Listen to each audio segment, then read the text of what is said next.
हिंदी साहित्य संसार में आपका स्वागत है।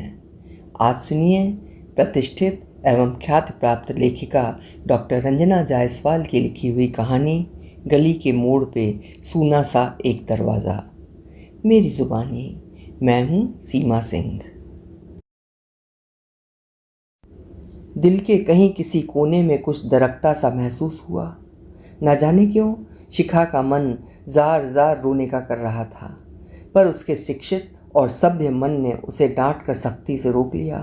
कितनी आसानी से हिमांशु ने कह दिया था, तुम भी ना क्या लेकर बैठ गई हो, क्या फ़र्क पड़ता है, तुम्हें कौन सा रहना है उस घर में। ईंट और गारे से बने उस निर्जीव से घर के लिए इतना मोह। अपने मम्मी पापा को समझाओ, फालतू में मरम्मत के नाम पर पैसा बर्बाद करने की ज़रूरत नहीं। आज नहीं तो कल उन्हें उस घर को छोड़कर बेटों के पास जाना ही पड़ेगा। निर्जीव? हिमांशु को क्या पता वो घर आज भी शिखा के तन मन में सांसें ले रहा था। पिछले साल की ही तो बात है। गर्मी की छुट्टियों में शिखा को गांव वाले घर जाने का मौका मिला था। सच पूछो तो इसमें नया क्या था, कुछ भी तो नहीं, साधारण सी तो बात थी। पर ना जाने क्यों जर्जर होती उस घर की दीवारों को देखकर मन कैसा कैसा हो गया था। आखिर उस घर में बचपन बीता था उसका। चिर परिचित सी दीवारें, घर का एक एक कोना न जाने क्यों शिखा को अपरिचितों की तरह देख रहा था। घर में नाम मात्र के पड़े हुए फर्नीचर पर हाथ फेरने के लिए बढ़ाया हुआ शिखा का हाथ न जाने क्या सोचकर रुक गया।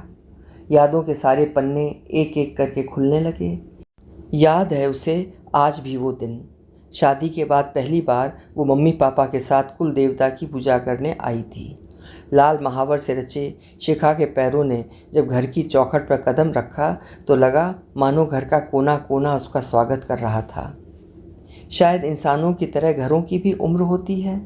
ये वही घर है जहाँ कभी रिश्तों की खिलखिलाहट गूंजती थी, बच्चों की किलकारियों से घर मंद मंद मुस्कुराता था।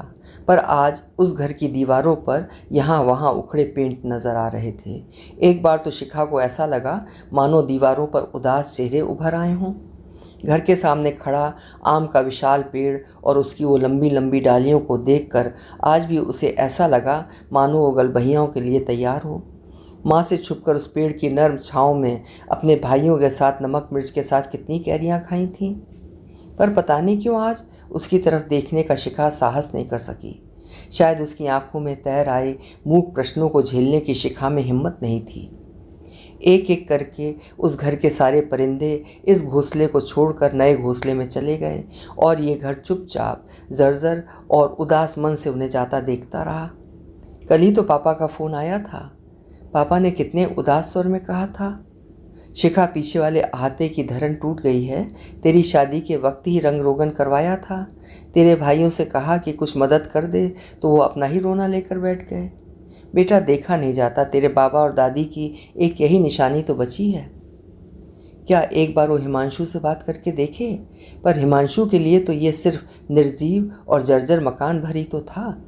तो क्या माँ जी? शायद वो, हाँ वो ज़रूर समझेंगी, आखिर वो भी तो। ये देखो देवी जी को उल्टी गंगा बहाने चली हैं। लोगों क्या समधियाने से सामान आता है और ये वहाँ भेजने की बात कर रही हैं। माँ जी मैं भी उस घर की बेटी हूँ, मेरा भी तो कुछ फ़र्ज़ है। शिखा का मुंह उतर गया था। घर के लोग उसे अजीब निगाहों से देख रहे हैं, जैसे उसने कोई अजूबी बात कह दी हो। हिमांशु ने उसे जलती हुई निगाहों से देखा। शायद उनका पुरुषत्व पूरी तरह आहत हो गया था। कमरे में जब सारी बातें हो चुकी थीं, फिर घर वालों के सामने ये तमाशा करने की क्या ज़रूरत थी। वो अपनी माँ के बारे में अच्छी तरह जानता था, उन्हें तो बस मौका मिलना चाहिए। आज शिखा की खैर नहीं, माँ उसे उधेड़ कर रख देगी। हुआ भी वही। शिखा, लोगों के मायके से न जाने क्या क्या आता है, पर मरी एक हमारी किस्मत है कि सास बनने का सुख ही न जान सके। अरे भाई, मायके वाले कुछ दे ना सके ठीक, पर दहेज में संस्कार भी न दे सके। शिखा की आंखें डबडबा गईं। 20 साल की शादी होने को आ गई, पर दहेज और संस्कार का ताना आज भी उसका पीछा नहीं छोड़ पा रहे थे। उसने बड़ी उम्मीद से हिमांशु की तरफ देखा। हिमांशु ने वितृष्णा से मुंह फेर लिया। हिमांशु घर में सबसे छोटे थे।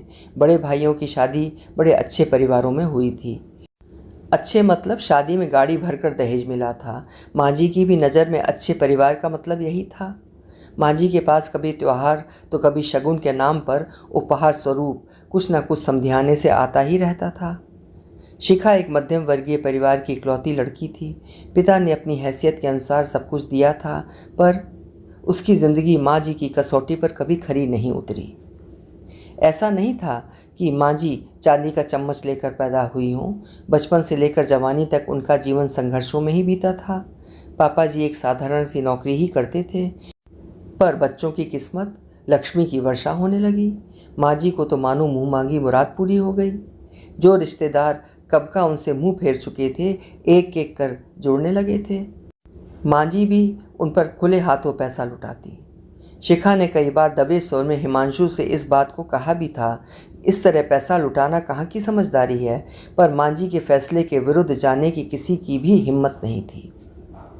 शिखा, माँ का जीवन सिर्फ संघर्ष में ही बीत गया। अगर उन्हें इन सब चीज़ों से खुशी मिलती है तो तुम्हें क्या दिक्कत है? दिक्कत? हिमांशु, बात दिक्कत की नहीं, पर माँ जी जिस तरह से। तुम फालतू का दिमाग मत लगाओ। अगर भैया भाभी को दिक्कत नहीं तो तुम क्यों फुदक रही हो? शिखा हिमांशु को देखती रह गई।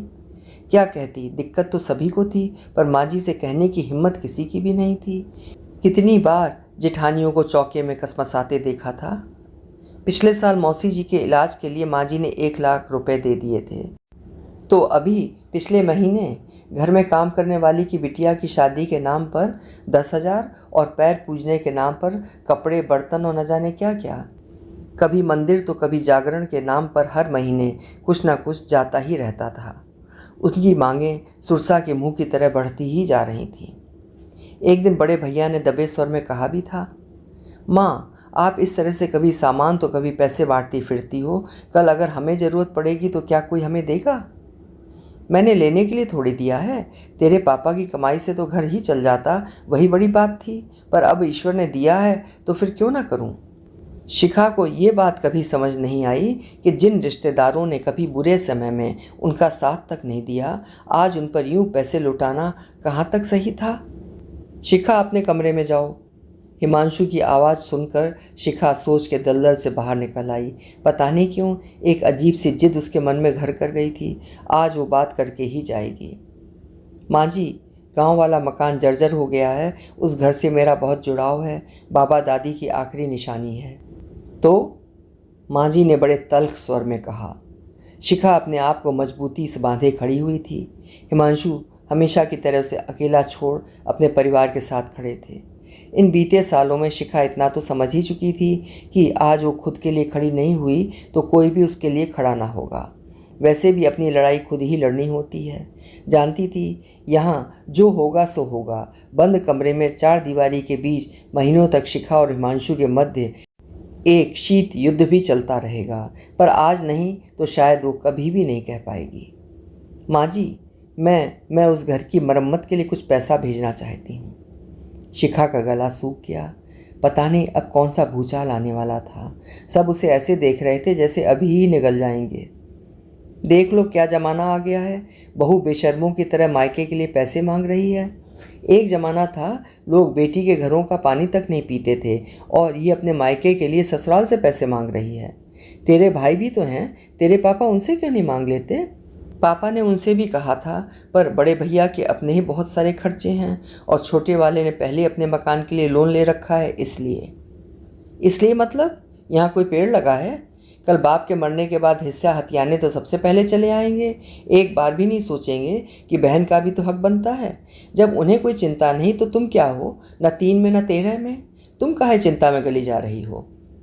शिखा की अंतरात्मा शब्दों के बाणों से बुरी तरह छलनी हो चुकी थी। पर माँ जी, बेटी का हक सिर्फ जीवन भर पाने का नहीं होता। 9 महीने तो उसे भी पेट में रखा होता है। फिर जिम्मेदारी के नाम पर ये भेदभाव क्यों? एक लड़की को जीवन भर ये समझाया जाता है कि उसे पराये घर जाना है, पर वो पराया घर भी तो उसे ताउम्र पराया ही समझता है। जीवन गुजर जाता है एक लड़की को ये समझने में ही कि उसका अपना घर कौन है। आप भी तो इस घर की बहू हैं और मैं भी, पर हमारे अधिकारों और कर्तव्यों में ये भेद क्यों? आप खुले हाथों से रिश्तेदारों, नौकर चाकरों सभी को कुछ भी दे सकती हैं, आपसे पूछने वाला कोई भी नहीं। पर बात जब बहू के मायके वालों की आती है तब दुनियादारी और संस्कार की बातें क्यों होने लगती हैं? क्या गरीब और ज़रूरतमंद सिर्फ सास या ससुराल के रिश्तेदार ही हो सकते हैं, बहू के नहीं? अगर गलती से बहू का मायके का कोई रिश्तेदार कमज़ोर हो तो बहू पूरे परिवार के लिए हंसी का पात्र क्यों हो जाती है? भाई की पढ़ाई के लिए पापा ने कैसे कैसे इंतज़ाम किया था, हिमांशु से कुछ भी नहीं छुपा है। पर किसी ने एक बार भी ये जानने या समझने की कोशिश की, इस परिवार को भी कभी ज़रूरत पड़ सकती है। अब तो मायके की ज़मीन जायदाद में लड़कियों की भी हिस्सेदारी होती है, तो फिर मायके की जिम्मेदारियों और कर्तव्यों में हिस्सेदारी क्यों नहीं?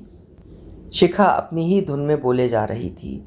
वर्षों से जमा कितना कुछ उसने सबके सामने उड़ेल कर रख दिया था। जेठानियाँ आश्चर्य से उसे देख रही थीं। माँ जी धप की आवाज़ के साथ सोफे पर बैठ गईं। एक अजीब सी नफ़रत उसने उनकी आंखों में महसूस की थी। सच सभी को पसंद होता, बशर्ते वो सच खुद का ना हो। घर में एक गहरा सन्नाटा पसर गया, इतना गहरा कि अपनी सांसें भी सुनाई पड़ जाएं। शब्द कहीं खो से गए थे। इतने वर्षों में शब्द तो यदा कदा चुभते ही रहते थे, पर आज सबका मौन बुरी तरह चुभ गया था। किसी के पास कोई जवाब नहीं था और शायद इस सवाल का जवाब कभी मिले भी नहीं। हम जीवन भर इस बात के लिए लड़ते हैं कि सही कौन है, पर सही क्या है, क्या किसी ने कभी सोचा है? लोग कहते हैं औरत है तो घर घर है, पर क्या उस घर के फैसले भी? समझना आसान है, पर समझाना उससे कहीं ज़्यादा कठिन। शिखा भरे दिल और भरे कदमों से चुपचाप अपने कमरे में चली गई।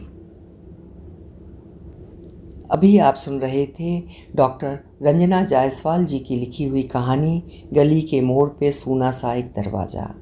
उम्मीद है कहानी ज़रूर आपके दिल में उतर गई होगी। कहानी अगर पसंद आई हो तो कहानी को लाइक और हाइप ज़रूर करिएगा, और अभी तक चैनल सब्सक्राइब न किया हो तो कृपया चैनल भी सब्सक्राइब कर लीजिएगा। कल फिर मिलेंगे। आपका समय शुभ हो।